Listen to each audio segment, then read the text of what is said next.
காலை நேர பிரதான செய்திகளின் ஊடாக நர்மதா சிறில் முதலில் தலைப்பு செய்திகள். அனர்த்தங்களால் உயிரிழந்தோர் எண்ணிக்கை 7ஆக உயர்வு, ஒருவர் காணாமல் போயுள்ளார். அரசு அதிகாரிகளின் சம்பளம் மற்றும் ஓய்வூதிய பிரச்சினைகளுக்கு விரைவில் தீர்வு. ஈரானுக்கு இதுவே கடைசி வாய்ப்பு, ட்ரம்பின் புதிய அறிவிப்பு. இனி விரிவான செய்திகள்.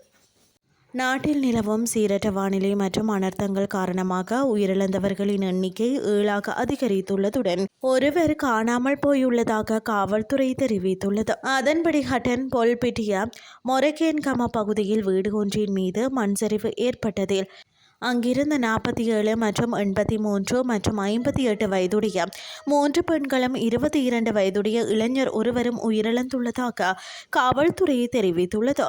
மேலும் வட்டவளை ஞானாந்தகம வீதியில் உள்ள மகாவலி கங்கைக்கு குறுக்காக உள்ள பாலத்தின் மீது பயணித்த 53 வயதுடைய நபர் ஒருவர் மகாவலி கங்கையில் அடித்து செல்லப்பட்டதில் உயிரிழந்துள்ளார். அத்துடன் நாவலப்பட்டி சோலகந்த ஞான ஊதான கிராமத்தில் வர்த்தக நிலையம் ஒன்றின் மீது மண்மேடு சரிந்து விழுந்ததில் 67 வயதுடைய நபர் ஒருவர் உயிரிழந்துள்ளதாக காவல்துறை தெரிவித்துள்ளது. இதற்கிடையில் நாவலப்பட்டி பாஸ்பாகே கோரளையில் வீடு ஒன்றின் மீது மண் சரிவு ஏற்பட்டதில் 67 வயதுடைய நபர் ஒருவர் உயிரிழந்துள்ளதை அனர்த்த முகாமைத்துவ நிலையத்தின் கண்டி மாவட்ட பிரதிபலிப்பாளர் இந்திக ரணவீர நேற்று உறுதிப்படுத்தினார். அத்துடன் கினிகத்தேனே அம்பகமுவ பகுதியில் நபர் ஒருவர் நீரில் அடித்து செல்லப்பட்டு காணாமல் போயுள்ளார். இவ்வாறு காணாமல் போனவர் அப்பகுதியை சேர்ந்த 45 வயதுடைய நபர் என காவல்துறை தெரிவித்துள்ளது. இதனிடையே சீரற்ற வானிலை காரணமாக 3 காயமடைந்துள்ளதாக அனர்த்த முகாமைத்துவ நிலையம் தெரிவித்துள்ளது. இதேவேளை நிலவும் சீரற்ற வானிலையை கருத்தில் கொண்டு கண்டி மற்றும் நுவரெலியா மாவட்டங்களில் உள்ள அனைத்து அரசு பாடசாலைகளும் இன்று விடுமுறை வழங்கப்பட்டுள்ளதாக மத்திய மாகாண கல்வி செயலாளர் அறிவித்துள்ளார். அரசு அதிகாரிகளின் சம்பளம் மற்றும் ஓய்வூதிய துறையில் மறுசீரமைப்புகளை மேற்கொள்வதற்காக நியமிக்கப்பட்ட அரசு அதிகாரிகளின் சம்பளம் மற்றும் ஓய்வூதிய ஆணைக்குழுவின் உத்தியோகபூர்வ அலுவலகம் இன்று திறக்கப்பட உள்ளது.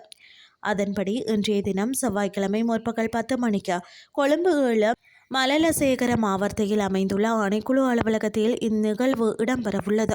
அரசு அதிகாரிகளின் சம்பளம் மற்றும் ஓய்வூதியம் தொடர்பான தற்போதைய பிரச்சினைகளுக்கு தீர்வுகளை வழங்குதல், அரசு ஊழியர்களின் தொழில்முறை திறனை மேம்படுத்துதல், புதிய தொழில்நுட்ப மற்றும் உலகளாவிய போக்குவரத்திற்கு ஏற்ப அரசு சேவையில் எவ்வாறான கட்டமைப்பு மாற்றங்கள் மேற்கொள்ளப்பட வேண்டும் என்பன குறித்த பரிந்துரைகளை வழங்குதல் ஆகிய பொறுப்புகள் இந்த ஆணைக்குழுவிடம் ஒப்படைக்கப்பட்டுள்ளன.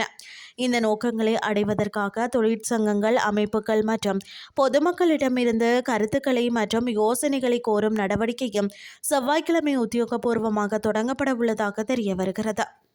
இனி வெளிநாட்டு செய்திகள்.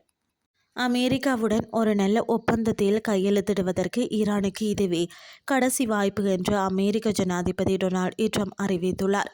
வளைகுடா நட்பு நாடுகளின் வேண்டுகோளுக்கு இணங்க ஈரான் மீதான தாக்குதலை மீண்டும் தற்காலிகமாக நிறுத்தி வைத்துவிட்டு பேச்சுவார்த்தைகளை தொடர ஒப்புக்கொண்டதை தொடர்ந்து அவர் இந்த கருத்துக்களை தெரிவித்துள்ளார். ஓவல் அலுவலகத்தில் செய்தியாளர்களிடம் பேசிய அவர், பல நாடுகள் தன்னிடம் தொடர்பு கொண்டு ஈரானுக்கு மேலும் ஒரு வாய்ப்பு வழங்குமாறு கேட்டுக்கொண்டதாக குறிப்பிட்டுள்ளதுடன் இதுவே இறுதி வாய்ப்பு என்றும் உறுதியாக கூறியுள்ளார்.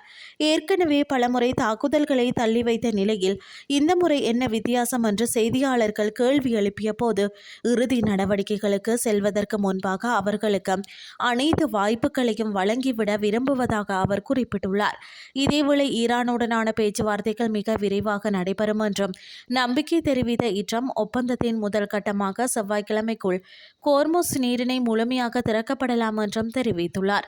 அத்தோடு பல மாதங்கள் நீடித்து வரும் இந்த போரை முடிவுக்கு கொண்டு வருவதில் அவரது நிர்வாகம் சவால்களை எதிர்கொண்டு வந்த போதிலும் இந்த விவகாரம் அவ்வளவு சிக்கலானது அல்ல என்றும் அவர் குறிப்பிட்டுள்ளார்.